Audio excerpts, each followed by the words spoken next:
Welcome to the DEJ Show. I'm your host, David Edgerton Jr., and I'm so glad that you took some time to listen to our podcast today. The DEJ Show provides knowledge, tools, and inspiration for men and women to help them move from surviving to thriving in all aspects of life, business, personal, and spiritual.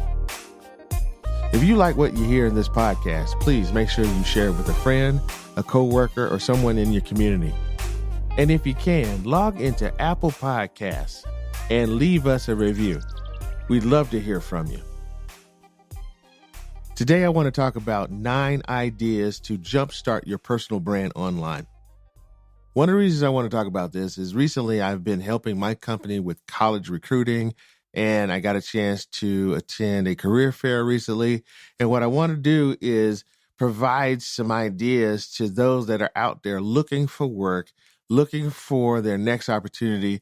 I want to give you some ideas on some things you could do that would help you be a little different than the person next to you competing for the same job or the same type of role.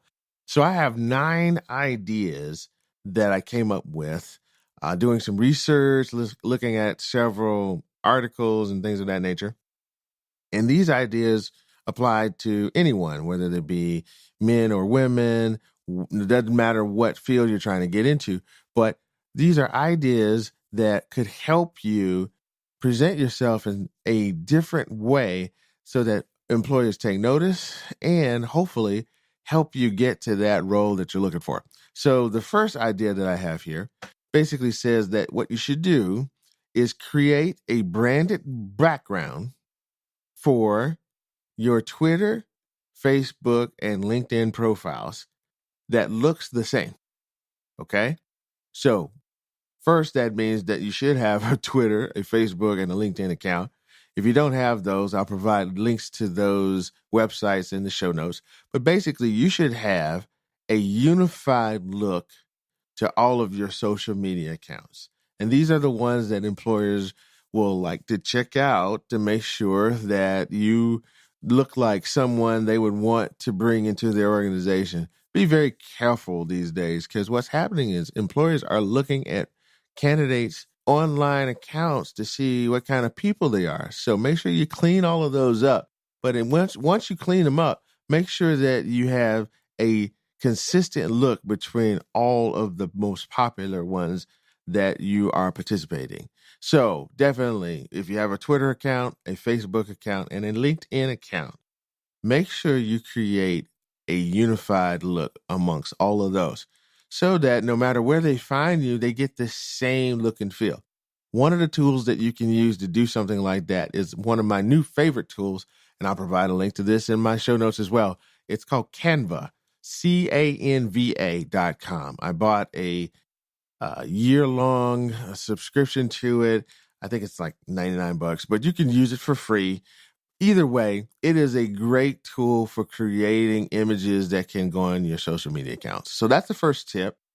The second one, sort of in the line of the LinkedIn side of things, if you have a LinkedIn account, then what you should do is make sure that that profile on that particular site, if you have one, is 100% complete. Make sure that all of your job history is listed. Make sure all of your classes or education is listed on there correctly. And then make sure, if you can have a couple of recommendations from people who have worked with you in the past so that someone looking at your profile will see some great words or some great comments or any kind of compliment that someone has given you based on your performance. I think that would be great for employers to also be able to reference online. So make sure you have a complete LinkedIn profile. The next thing, this is one I found doing some research, and it's an interesting one. I've actually done this, and this is to help a reporter out. Okay. Help a reporter out. It's free. And make it a daily habit to scan for journalists looking for someone to interview and quote with your expertise. So in other words, look for opportunities to be interviewed about a particular topic that you know something about.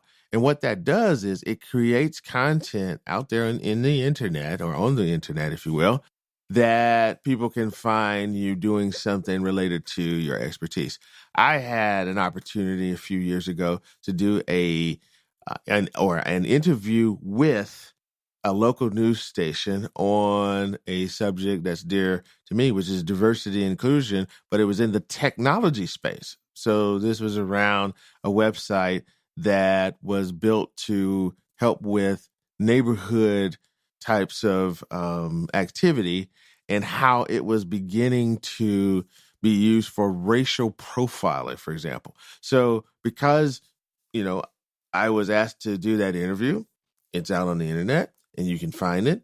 And also, it ties back to my personal brand and things that I'm interested in. So, what you should do is find a way to get interviewed about a subject that you know something about. That's tip number 3.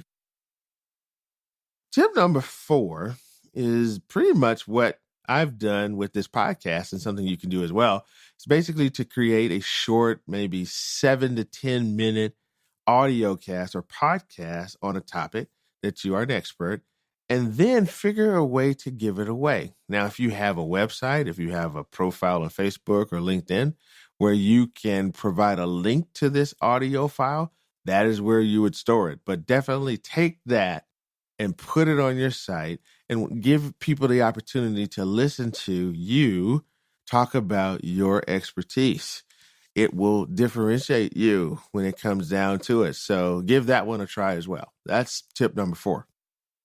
Tip number 5, make a short video of yourself talking about either your project you've worked on. If you have a small business, talk about that, or something that is related to what you can offer an employer.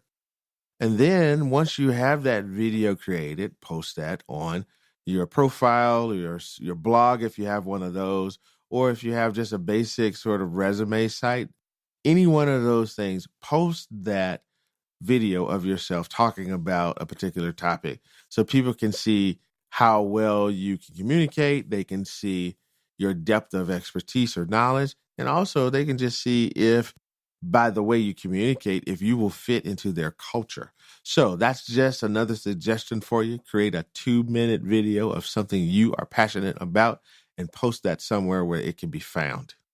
Number 6 is for my writers out there. And basically what we want to do is we want to create a very short, but not too short, ebook or white paper that provides information that is very valuable to people you would want to work with or connect with, and have that available where that can be found. If you are the expert on web development or web design, or if you have some good skills in copywriting or creating some ads or creating something for a marketing company or agency, create a small ebook and then puts how to do that particular thing that you're good at into the ebook. People say, well, man, I'm not a publisher. I'm not an author. This is not hard to do. In fact, it's really easy to create an ebook as far as the publishing process. Just write it all out in Microsoft Word or in Google Docs or whatever you choose to use, and publish that document as a PDF. As soon as you make a PDF out of it, you now have an ebook. So give that a try. That's just a tip for you. Write something of substantial length. So 30 pages is about the right length for an ebook of this type. And then publish that ebook on your website, on your profile, so that it can be found by people that you can share with. Tip number 7. This is one I've done as well. If you are an expert at a particular subject, one of the things you can do is create a PowerPoint slide of that subject, or better yet, a PowerPoint presentation of that subject, and post that online. Now, there used to be a site, and I think that this site still exists. It was purchased by LinkedIn, called SlideShare. SlideShare is one of those sites where you can publish or put online or upload PowerPoint presentations. So if you're good at PowerPoint, whether you are good at presenting them or even putting them together, what I would suggest is that you take one of the topics you're good at, develop a presentation, maybe 6 or 7 slides with information in it. And then once you do that, post it to SlideShare. Take the link to SlideShare, share that on your social media accounts. Okay. So you're just creating content that people can consume and also point back to your personal brand and point back to you and what you're good at. So that is tip number 7. Create a PowerPoint and or a slide or Google Slides presentation and upload that up to SlideShare. Tip number 8. What you want to do here is you want to figure out how to create QR codes. QR codes are really neat little graphics that you can use when you have a mobile phone. You point it to the QR code with your photo app, and all of a sudden it pops up a website that has information in it, or it has some kind of file that you can download. So figure out how to create a QR code for one of the assets that you created in one of the earlier tips. You could have an ebook with a link to the ebook. And then once you have that link established, then you create a QR code for that link. And that's the thing that you put on business cards, you put on your website, on your profile. So when people use their mobile phones, they can pick up that QR code. And if there's a giveaway that you want to have, just basically give them more information on a topic you're an expert on. That's how they get it. They'll get that QR code, scan it, and then that content will come to them. So definitely do some research in this space. This is one not too many people use that I've seen out there that are looking for new opportunities, but it's one that is very cool that I think would impress an employer. If you were to walk up to them and say, hello, I'm a web designer and I've built websites, and here is a link to my portfolio as a part of a QR code that you can scan with your phone. And I think that if you did something like that, that would come across very impressive to some employers. The last tip, create a list of associations or trade organizations in your field and contact them about leading a webinar for free on a topic of interest to their members. Now, this one is one I found to be very fun to do and very interesting. I was actually asked by an organization about 5 or 6 years ago to come in and do a webinar on networking and mentoring. Networking and mentoring. One of the things I like to do, or better yet, 2 of the things I like to do. So with that, I fired up a Skype session with a lot of people on the line there, and I went through a PowerPoint presentation online about the subject. I created it and presented it. So with that, that is one way to come across as a thought leader. You hold webinars with people interested in a particular area or subject that you are now presenting as a part of the webinar format. That one is not hard to do as well. There's a couple of tools out there that can help you create webinars. Google Hangouts is one. Another one that I like and use is one called Zoom. Zoom is a great tool for doing not only webinars, but also doing things like online meetings and doing online types of conferences. So it's a great way to get your information out there and come across to a new group of people as an expert in your area. So just as a quick summary, create branded backgrounds for your Twitter, Facebook, and LinkedIn accounts that look the same.